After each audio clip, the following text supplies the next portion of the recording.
Investir au mauvais endroit, au mauvais moment, ça peut te faire perdre des années de ta vie. Donc voici une vidéo qui va porter sur toutes les choses que j'aurais aimé savoir bien plus tôt concernant l'éducation financière, étant donné qu'on est dans un pays où elle n'est pas très développée. En tant que personne qui a perdu des dizaines de milliers d'euros alors que j'ai seulement 21 ans, j'ai pas mal de choses à te partager. On va parler d'investissement, de cash flow, comment faire de l'argent, comment être riche et non pas seulement avoir l'air riche, ne pas tomber dans le piège des gens qui dépensent plus qu'ils ne gagnent, et l'état d'esprit qu'il faut, parce que être capable de gérer son argent, ça s'applique tant bien lorsqu'on a 2 euros que lorsqu'on en a 200 000. Comme d'habitude, on ne parle pas trop, on entre directement dans le vif du sujet. Si tu n'es pas abonné, je t'encourage à le faire, à liker la vidéo également, à la hyper et à mettre un commentaire, peu importe ce que ce sera. Ça m'aide énormément pour l'algorithme, ça me motive à continuer à faire des vidéos de qualité. Pour toi, ça peut paraître rien, mais pour moi, c'est beaucoup. Il me reste très peu d'exemplaires de mon livre 31 jours, c'est un livre sur la productivité. Si ça t'intéresse, le lien est en barre d'infos. De prochains carnets arrivent, restez vraiment connectés. Sur mon site, vous avez également la possibilité de vous inscrire à la newsletter. Je suis en train de bien la préparer. Si tu veux être dans mes coulisses et être informé de tout ce que je fais et des leçons que j'ai apprises en plus de mes vidéos YouTube, je te conseille vraiment d'aller t'inscrire pour ne pas les manquer. Sur ce, on est vraiment parti pour la vidéo. Et la première leçon porte sur le fait de paraître riche vs être riche. La richesse, ça a une définition qui diffère d'une personne à l'autre. Mais on va partir du principe que être riche, c'est le fait d'avoir de la liberté financière suffisamment pour décider si on a envie d'aller au travail ou non, s'acheter ce qu'on veut, partir en vacances si on en a l'envie, aider nos proches et prendre soin de notre santé. On part du principe que c'est ça être riche dans cette vidéo. La différence entre le fait d'avoir l'air riche et de l'être, c'est donc de vouloir tout miser sur le paraître. Exemple très simple, je vais m'acheter des vêtements hors de prix. Pourquoi? Parce que je me dis que si j'achète des vêtements Sandro qui coûtent 200, 300, 500 euros pièce, au lieu d'acheter des vêtements H&M qui coûtent 20, 30 ou 40 euros, je serai vue comme une personne qui est riche, qui a les moyens. Si j'ai décroché un CDI où je gagne 2500 euros par mois, je vais aller faire un crédit pour m'acheter une voiture qui donne l'impression que j'ai réussi professionnellement. Je vais partir en vacances sur crédit ou je vais partir en vacances en dépensant toutes mes économies pour donner l'impression que je vis la grande vie. Ça, c'est la différence que tu dois faire entre le fait d'avoir l'air riche et le fait d'être riche, où je t'ai expliqué que c'était le fait de pouvoir prendre soin de ta famille, de toi, de ta santé, de pouvoir te reposer quand t'as pas envie de travailler, etc. C'est une leçon qu'on doit apprendre dès qu'on est très jeune parce que ça s'appelle être responsable financièrement. Une chose que la plupart des gens, aussi fous que ça puisse paraître, ne maîtrisent absolument pas. Les gens qui sont autour de moi, pour l'entière majorité, et je dis majorité mais c'est pratiquement en fait tout le monde, sont incapables de garder leurs sous lorsqu'ils les reçoivent pour les mettre de côté pour un éventuel projet, pour rentabiliser cet argent, disons le décupler, mais on va en parler un peu plus tard dans la vidéo, je vais t'expliquer comment est-ce qu'on fait, et préfèrent dépenser paycheck to paycheck, de salaire à salaire, pour se donner l'impression de vivre une vie qui en réalité n'est pas la leur et qui est au-dessus de leurs moyens. Personnellement, tant que je n'ai pas les moyens de payer 5 fois un voyage, je ne vais pas en voyage. Et ces 2 prochaines années, j'ai même pas prévu de partir en voyage hors voyage professionnel. Un voyage qui va vraiment m'apporter quelque chose et qui a été calculé précisément pour qu'il soit rentable. Alors certaines personnes ne veulent pas vivre leur vie en se privant, soit, mais il y a une différence entre se priver et être totalement irresponsable. Vouloir avoir l'air riche avec le temps, quand tu auras 10 ans de plus ou 20 ans de plus, tu regretteras parce que lorsque tu auras vécu toutes ces choses, que tu auras acquis une certaine maturité et que tu auras de vraies responsabilités, que tu n'auras plus le temps de te pencher sur un business parce que tu auras des enfants, parce que tu auras un mariage à assumer ou parce que tu devras faire plus d'heures pour assumer ce style de vie que tu as augmenté, à ce moment-là, tu regretteras de ne pas simplement avoir profité dans ta vingtaine du fait de ne pas avoir de responsabilité pour utiliser cet argent qui, au final, a servi à des choses que tu n'as plus aujourd'hui, pour construire et développer un projet qui t'aurait permis, aujourd'hui, donc 10-20 ans après, de pouvoir profiter de ta vie. Donc avoir l'air riche et être riche sont deux choses bien différentes et je t'invite à te poser la question, est-ce que j'ai envie de paraître ou est-ce que j'ai envie d'être? La vraie richesse, c'est la liberté et ça, c'est une chose que tu dois garder en tête. Vouloir avoir l'air expensive, ça va rien t'apporter dans la vie. Dans 10 ans, toutes les choses que tu achètes aujourd'hui, toutes les choses dans lesquelles tu dépenses tous tes sous, quitte à limite ne pas pouvoir payer ton loyer ou être à découvert, ce sont des choses que tu n'auras plus parce que ce sont des choses sans importance. Quand on est jeune, on doit privilégier le fait d'avoir des assets et non des liabilities. donc le fait d'avoir des biens qui te rapportent dans le temps plutôt que d'acheter des choses qui, dès que tu les as achetées, perdent en valeur. Deuxième leçon, l'épargne ne va pas te mener où que ce soit. Je sais que en France, les gens sont persuadés que mettre de l'argent de côté va leur permettre de devenir riche ou libre financièrement. Tu peux investir c'est bien, mais investir dans quoi? Il y a beaucoup de gens qui investissent dans leur livret A, mais le livret A n'est absolument pas un investissement. J'espère que vous comprenez ça. Il y a plusieurs types d'investissements. Il y a les investissements qui sont passifs et les investissements qui sont actifs. Quand on est jeune, il faut investir dans l'actif. On va commencer par le fait d'investir en toi. Qu'est-ce que c'est qu'investir en soi? Parce qu'il y a plein de gens qui me disent oui mais Cyrine, quand tu dis ça en fait on comprend pas. Investir en toi, dans tes connaissances. Tu peux payer quelqu'un pour t'apprendre des langues ou justement payer le fait d'aller dans un café à 6 € de l'heure et apprendre une langue ou payer une application à l'année pour que tu reçoives des rappels qui te permettent d'apprendre la langue. Investir en toi, c'est investir dans ta santé, investir dans des compléments alimentaires utiles. Donc tu vas faire des prises de sang pour savoir ce qui est bon pour toi. Tu te contentes pas de regarder mes TikTok et de te dire ah si elle prend de l'ashwagandha c'est que j'en ai besoin. Tu dépenses pas tes sous bêtement comme ça, tu réfléchis à ce que tu fais. Donc tu investis dans ta santé, tu investis dans ton physique. Par exemple moi j'ai jamais eu d'appareil dentaire parce que ma mère avait pas les moyens de me payer un appareil dentaire à moi, sachant qu'elle avait déjà payé les appareils dentaires de mes frères et sœurs et que c'est une mère célibataire. Un jour, j'investirai dans Invisalign. Et Invisalign, ça coûte des milliers d'euros. C'est un investissement parce que lorsque tu vas parler à quelqu'un et que t'as les dents qui sont droites et qui sont blanches, même si, grâce à Dieu, mes dents sont bien, j'ai de la chance, t'as plus de crédibilité. Et vu que moi, je suis dans un milieu où l'image est très important, investir sur mon physique, ça va être très important. Ça va me permettre de décrocher plus de contrats avec des marques, ça va me permettre de faire plus de vues, aussi triste que ce soit. Les gens vont me faire plus confiance parce qu'avec l'effet de halo, en général, quand t'es une personne qui a l'air clean, propre, les gens te font plus confiance. Bref, j'ai déjà fait des vidéos sur ce genre de sujet. C'est investir éventuellement dans tes études, investir dans un projet, parce que ça aussi c'est actif. Par exemple, ma marque de carnet, j'ai investi de l'argent dans du matériel, j'ai investi dans mes stocks, j'ai investi du temps aussi,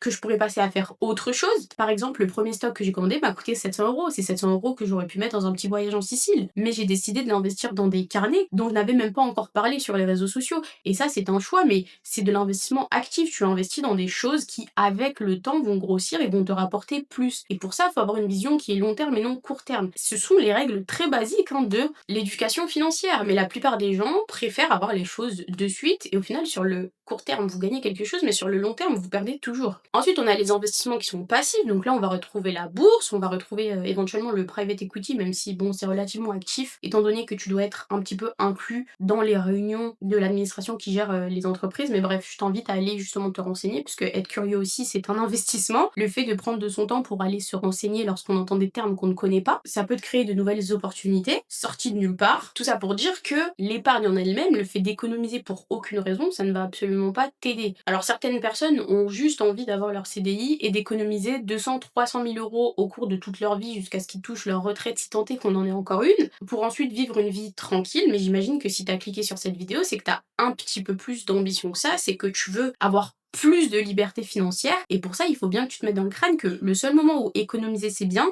c'est dans deux cas. Peut-être qu'il y en a d'autres, mais ça c'est les deux cas les plus importants d'après moi. Premièrement, avoir 3 à 6 mois de dépenses, donc ton loyer, tes courses et les charges en plus, par exemple si t'as une voiture à rembourser, si t'as une assurance à payer, etc. Si t'as des enfants aussi à assumer, c'est important. Et la deuxième chose, c'est si t'as un projet très précis. Par exemple, je veux lancer une entreprise de nettoyage de bâtiments, je vais économiser, donc je vais épargner, je vais pas investir, de sorte à avoir suffisamment de capital pour lancer cette entreprise de nettoyage. Là, c'est deux choses qui sont logiques, parce que t'as un nombre très précis en tête, pour une raison très précise, t'as calculé les coûts et tu sais que tu mets de côté pour pouvoir payer ça. Alors que lorsque tu investis, il faut partir du principe que pendant 1, 2, 3, 4, 5, 10, 15 ans, tu ne vas pas revoir cet argent. C'est une chose qui vise le long terme. Donc le livret A n'est pas un investissement, les PEA, bon, c'est bien, mais en général, ce qui va vraiment changer ta vie quand tu es jeune particulièrement, et c'est là où il faut que tu profites un maximum, c'est l'investissement actif. Apprendre une langue, ça va t'aider dans la vie, parce que peut-être qu'un jour, tu vas arriver dans un pays comme moi en Australie, où le fait de savoir parler anglais, ça va te permettre d'avoir un job que tu aurais dû avoir sur diplôme et avec les papiers. Moi, je suis arrivée en Australie, j'ai eu un job dans une salle de sport, on m'a mis manager parce que j'étais déjà bilingue, donc ils n'avaient pas besoin de galérer à me former, à parler anglais, à comprendre ce que les Australiens racontaient, et que je faisais déjà du sport. J'ai investi en moi, et j'ai payé mon abonnement à la salle de sport, j'ai payé mes courses, j'ai investi mon temps, j'ai appris comment le corps fonctionnait, et j'ai investi dans mes ensembles de sport, aussi fou que ça puisse paraître, qui coûtent très cher. 60 € le legging et 40 € la brassière. faut y aller. Bref, tout ça pour dire que tu es ton meilleur investissement quand t'es jeune et lance un business. Lance un business. Tu peux aussi investir dans tes études, mais dans ce cas, va falloir que tu ailles investir aussi dans ton network. Parce que les études, c'est bien que quand tu grattes le réseau qui va avec, sauf si t'es en médecine, là encore, je peux comprendre que simplement devenir chirurgien, ça peut t'aider, mais en vrai, le network plus les études, ok. Pour ce qui est du reste, lance un business, va parler avec les gens, expose-toi sur la place publique et ça passe aussi par la manière de s'exprimer, la manière de se présenter et tout ça, ça coûte des sous. Donc arrête d'économiser tes sous pour rien. Si tu veux partir en voyage, fais-toi un petit voyage, mais pense surtout à comment est-ce que tu vas investir sur toi. Leçon numéro 3, devenir indépendant financièrement, c'est difficile quand tu pars de rien. Donc quand ta maman et papa derrière ou que t'as quelqu'un de la famille ou que t'es pistonné, c'est plus facile. Et si c'est ton cas, mais grand bien de face, saute sur l'opportunité et va gratter tout ce que tu peux gratter. Mais sinon, c'est quelque chose qui est compliqué parce que ça va te demander de te restreindre la plupart du temps. Moi par exemple, je me restreins énormément parce que le but, c'est de vivre en dessous de tes moyens. Donc attention, il y a vivre en dessous de ses moyens et vivre en dessous de ses moyens. Vivre en dessous de ses moyens juste pour se torturer parce que t'es un rat avec toi-même, ça va jamais t'aider parce que psychologiquement, t'es dans un état de radinage face à toi-même. Tu te manques de respect et il y a même pas de but derrière. Si tu minimises tes dépenses parce que tu sais où est-ce que tu vas finir par mettre cet argent, là ça prend tout son sens et là c'est très très smart. Mais en soi, travailler dur comme là par exemple, je suis en train de tourner une vidéo, je passe tout mon samedi à tourner des vidéos parce que je suis en 37 heures au travail et que sinon j'ai pas le temps. C'est quelque chose qui demande de la détermination, c'est quelque chose qui est compliqué, c'est quelque chose qui fatigue et c'est quelque chose qui prend du temps. On va pas venir te voir et te dire oh en fait je te donne une petite promotion et puis la banque va te laisser faire en super prêt et puis on va venir te donner un bien bien en dessous du prix du marché que tu vas pouvoir acheter pour ensuite faire louer et puis tes locataires vont constamment te virer le loyer en temps et en heure et ne vont pas te délabrer l'appartement. C'est pas comme ça que ça va se passer, c'est beaucoup plus compliqué que ça. Au plus tu gagnes des sous déjà, au plus tu vas avoir des problèmes à la hauteur des sommes d'argent que tu gagnes, mais surtout, c'est compliqué. C'est quand même un choix hein, que de vouloir avoir beaucoup de sous, donc à moins que ce soit un argent qu'on t'a donné par héritage. C'est une leçon qui est quand même assez importante pour que vous vous rendiez compte de la réalité de la chose. T'as énormément de responsabilités quand t'as beaucoup plus de liquidité, de trésorerie à gérer. Et c'est pas facile de partir de zéro et de faire 100 euros. C'est pas facile de partir de 100 euros et d'en faire 10 000, et ainsi de suite. Ça demande de la réflexion, ça demande de la détermination, et ça demande le fait d'être débrouillard. Et ça, j'ai l'impression que c'est un art qui a été perdu. Et pourtant, on a Internet, on a l'IA, on a le livre, on est vraiment super bien informés de nos jours, et les gens pensent que parce qu'ils voient sur les réseaux sociaux et que justement il y a des informations de partout, alors c'est censé être facile, et quand ils essayent, ils y arrivent pas parce qu'ils y passent 2 semaines, et ensuite ils disent que soit c'est fake, soit c'est pas pour eux, faut qu'ils passent à leur autre projet, à la prochaine tendance. On va pas venir te donner ta liberté financière, il va falloir que tu ailles la chercher. Et il y a beaucoup de moments où tu vas dépenser tes sous et tu vas les perdre, chose qui m'est arrivée, j'ai perdu des dizaines de milliers d'euros. Et c'est pas des dizaines de milliers d'euros que j'ai eu par héritage. L'héritage, ça n'existe pas dans ma famille. Enfin, j'ai jamais rien reçu. C'est un argent pour lequel j'ai travaillé comme un chien, littéralement. Il faut juste être OK avec le fait d'essayer. Faut être à l'aise avec le fait de prendre des risques, mais il faut calculer ces risques correctement, ok? Faut pas que tu mettes tout et que tu finisses sans rien. Si t'as un loyer par exemple, il faut toujours que tu prennes un risque qui est calculé par rapport au fait de pouvoir encore payer ton loyer. C'est pour ça aussi que la seule épargne acceptable, c'est les 3 à 6 mois de dépenses que tu dois garder de côté au cas où il t'arrive quelque chose. Leçon numéro 4, ta retraite ne dépend que de toi. Alors je sais que nos salaires se font ponctionner pour pouvoir payer la retraite des retraités actuels, mais ma génération, j'aimerais que tous on se regarde dans les yeux et qu'on s'avoue que on n'aura pas de retraite. Ou la retraite que tu auras, ce sera une retraite vraiment, vraiment minime. Déjà qu'ils sont en train de réduire les aides, qui sont très bénéfiques. Je suis très très reconnaissante parce que c'est grâce aux aides de l'État français que moi j'ai pu avoir une bourse quand j'étais à la fac. Les aides diminuent, la retraite, là je crois qu'on est à 2 personnes et demie pour un retraité, et d'ici à ce que nous on soit à la retraite, je pense qu'il soit il y aura une personne, soit il y aura bien 0,75 personnes pour une personne. Enfin bref, on n'aura pas de retraite. On n'aura pas de retraite, ou alors elle sera ridicule, sachant que les retraites sont déjà super basses. Ne compte pas dessus. Compte sur ce que toi tu peux construire. D'ailleurs, je vais faire une vidéo qui porte sur comment construire un empire en soi, comment en tout cas moi je vois les choses et comment est-ce que moi je vais faire. Compte sur la valeur que toi tu peux créer. Tu lances un business, tu achètes des biens immobiliers ou mobiliers et tu les fais louer. Il faut toujours en fait que tu aies quelque chose à côté de ton activité salariale, parce que le jour où tu ne seras plus en âge de travailler, le jour où tu seras fatigué, le jour où tu auras peut-être des enfants, où tu auras plus de responsabilités, tu te rendras compte, et ce sera possiblement trop tard pour toi, que tu ne peux pas compter sur le système social français pour t'apporter des aides, parce que le pays n'aura juste plus les moyens et n'aidera que que ceux qui sont tout en bas de l'échelle, une chose qui est logique, tu aides le plus ceux qui sont le plus dans le besoin, et toi tu vas te retrouver dans une situation qui va être très très compliquée, où tu vas très mal vivre, et où il sera beaucoup plus difficile de te dépatouiller, parce que tu auras plus l'énergie, tu auras possiblement plus le temps, et donc plus les moyens de te venir en aide. Profite du fait d'être jeune tout de suite, profite du fait d'encore avoir des opportunités, d'avoir des idées, d'avoir de l'ambition et d'avoir de l'espoir et du temps aussi. Même si on n'en a pas beaucoup, vu qu'on est jeune, on peut utiliser un maximum de temps. On a l'énergie, c'est déjà ça, pour réfléchir et imaginer ce que tu peux créer qui t'apportera de la valeur dans le temps. Même si c'est dans 10 ans que tu toucheras les intérêts de cette chose, commence maintenant. Par exemple, moi, mes carnets, là tout de suite, je touche pas des 1000 et des 100. Mais dans 10 ans, ce sera une autre histoire. Et peut-être que dans 10 ans, c'est ça qui aura fait ma fortune. Donc à côté du salariat, concentre-toi sur une chose qui va t'apporter dans le temps. C'est vraiment important d'être indépendant et il faut commencer à penser à ton indépendance financière avant d'être dans une situation où la chose à laquelle tu étais dépendante a disparu. Leçon numéro 6, toujours négocier. Alors moi j'ai compris ça avec les réseaux sociaux quand il fallait parler avec des marques ou alors quand il fallait parler en général avec des freelances parce que j'ai travaillé dans un cabinet de gestion de patrimoine, donc j'étais au contact d'avocats, de médecins, d'architectes et il fallait beaucoup négocier les prix, négocier les pourcentages avec eux, de la même manière qu'avec les marques il faut négocier, de la même manière qu'avec ton employeur il va falloir négocier tes salaires sinon on ne va jamais t'augmenter. Enfin bref, dans la vie c'est super important de négocier et moi qui n'ai pas été éduquée du tout à ça, moi je pensais que lorsqu'on me donnait un prix, lorsqu'on me donnait une timeline, je ne pouvais absolument rien faire, je devais juste m'adapter à ce que la personne m'avait dit en face, sauf que ça va te permettre d'économiser énormément. Quand j'étais vendeuse en boutique de chaussures, en boutique de vêtements, parfois qui coûtaient très cher, j'avais des clients qui essayaient de négocier avec moi et moi je leur répondais bah je suis désolée mais c'est des prix qu'on ne peut pas changer, jusqu'à ce qu'ils insistent suffisamment pour qu'un responsable arrive et figurez-vous que les responsables finissent par leur donner des promotion alors que la personne sort de nulle part. Donc dans la vie,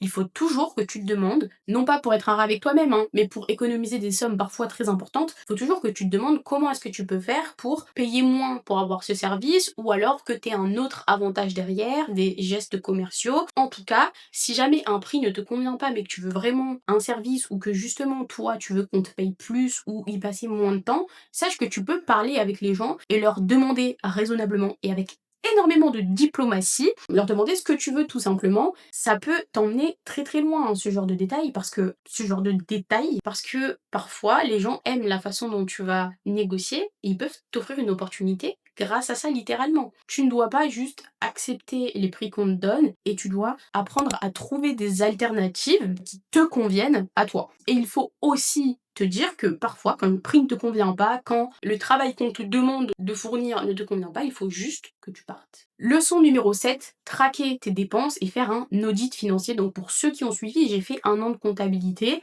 et pendant cette année, j'ai appris à lire un bilan, à faire un bilan, enfin bref, tous les trucs de comptable. Il y a beaucoup de gens qui vont se dire « Ouh Cyrine, quelle application tu me conseilles ?» Ce que je te conseille, c'est Excel. Tu prends Excel et je vais essayer de mettre dans la description mon tableau Excel parce qu'en fait je l'avais mis et quelqu'un l'a modifié parce que j'avais pas mis le bon format, donc la personne elle a pu le modifier et en fait elle l'a supprimé. Sauf que moi mon tableau Excel est rempli de mes informations donc je vais pas le remettre, enfin bref c'était un peu compliqué et j'utilisais pas super bien Excel. Mon maximum c'était faire le tableau, après ça c'était un peu compliqué, bref. Je vais essayer de le mettre dans la description, essayez pas dans la description, dites-le en commentaire et je ferai mon max pour le mettre dans la description. Utilise Excel et tu vas noter tes revenus et tes dépenses, donc tu vas traquer toutes les applis bancaires que tu as pu utiliser. Moi j'utilise jamais de liquide, donc je sais que tout ce que je dépense, c'est sur mon téléphone dans tous les cas, c'est traçable. Et je te conseille de le faire tous les jours, toutes les semaines ou tous les mois. Bon, tous les mois, tu vas écrire beaucoup de chiffres. Toutes les semaines, ce serait peut-être le mieux, tous les jours, si t'es un petit peu un maniaque comme moi. Et ça te permet de savoir combien est-ce que tu dépenses en général et combien est-ce que tu gagnes aussi, parce que parfois, je me dis que je gagne 1000 euros alors que j'en gagne beaucoup plus. Parfois, je me dis que j'ai dépensé 250 euros alors que j'en ai dépensé 360. A contrario, que j'ai dépensé 300 alors que j'en ai dépensé 150. Ça te permet en fait d'avoir une idée de combien est-ce que tu dépenses en général, de où est-ce que tu dépenses, parce qu'il y a beaucoup de gens qui ne savent même pas où est-ce que leur argent va. Chose qui est problématique parce que ça veut dire que tu dépenses ton argent non intentionnellement, donc t'es potentiellement un acheteur compulsif. Mais je te jette pas la pierre, hein, parce qu'on est dans une société qui a été créée de sorte à ce qu'on devienne des acheteurs compulsifs. Tout a été fait dans ce sens-là. Mais avoir les chiffres de combien est-ce que tu as de côté, combien est-ce que tu gagnes, combien est-ce que par an net tu peux obtenir, combien de dettes est-ce que tu as,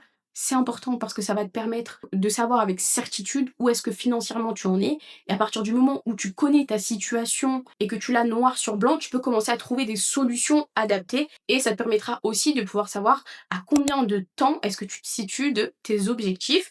C'est très important, je sais que beaucoup de gens ne veulent pas se heurter à la réalité de leur situation financière, mais s'il vous plaît, prenez cette responsabilité et ça vous permettra d'en sortir bien plus vite que ce que vous ne pensez. Leçon numéro 7, la bonne dette vs la mauvaise dette. Alors en France, je sais que contrairement aux États-Unis, on associe la dette à quelque chose de négatif parce que je pense que les Français font surtout des crédits conso, donc des crédits qui sont voués à dépenser dans des choses qui ne vont rien leur apporter. Aux États-Unis, ils ont tendance à utiliser énormément la dette comme levier, mais en vrai c'est surtout les riches vs les pauvres. Les gens qui sont pauvres en général font des crédits pour dépenser de l'argent, alors que les riches font des crédits pour lever plus de liquidité grâce à la liquidité qu'ils ont déjà et pouvoir investir plus massivement dans leurs projets. Donc la bonne dette, c'est une dette qui est utilisée pour créer plus, alors que la mauvaise dette, c'est une dette qui est utilisée pour dépenser. Donc dès que tu l'as dépensée, non seulement tu perds la valeur de la chose que tu as achetée, mais en plus de ça, tu as un intérêt dessus. Alors que quand c'est de la bonne dette, tu prends 10 000 euros et grâce à ça, tu peux en soulever 100 000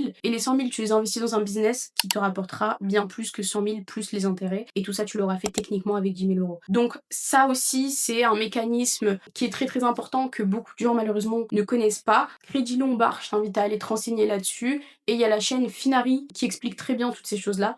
Je t'invite à aller checker leur chaîne. Et leçon numéro 9, qui est une leçon qui est très très très très importante, c'est le fait de savoir dire non. Dans la vie, ça va te coûter énormément de constamment dire oui. Je te donne encore une fois un exemple très très simple. J'ai une chaîne YouTube. Ma chaîne YouTube me permet d'avoir des collaborations. On est dans un monde des bisounours. On va dire que par vidéo, je gagne 2 000 euros. À la fin du mois, avec 4 vidéos YouTube, ça fait 8 000 euros. Sauf que je dois prendre une journée pour tout filmer et tout monter. Encore une fois, on est dans un monde des bisounours. Donc je fais 8 000 euros en passant une journée par semaine à faire mes vidéos. Mais voilà, mes copines m'appellent et me disent oui Cyrine, viens on va au resto, Cyrine, viens on va à la piscine, il fait 36 degrés, sortons. Coup d'opportunité, si je réponds aux filles oui et que je ne filme pas ma vidéo et au final je perds le momentum que j'avais qui faisait que les gens attendaient ma vidéo, donc étaient abonnés, donc commentaient, donc likaient, donc étaient hypés, enfin bref, je me fais bousiller par l'algorithme parce que je ne poste pas, je perds ma collaboration, je perds mes sous, je perds des années de travail sur YouTube parce que je me suis auto-bousillée toute seule. Combien est-ce que le oui on peut aller au resto et à la piscine parce qu'il fait 36 degrés m'aura coûté?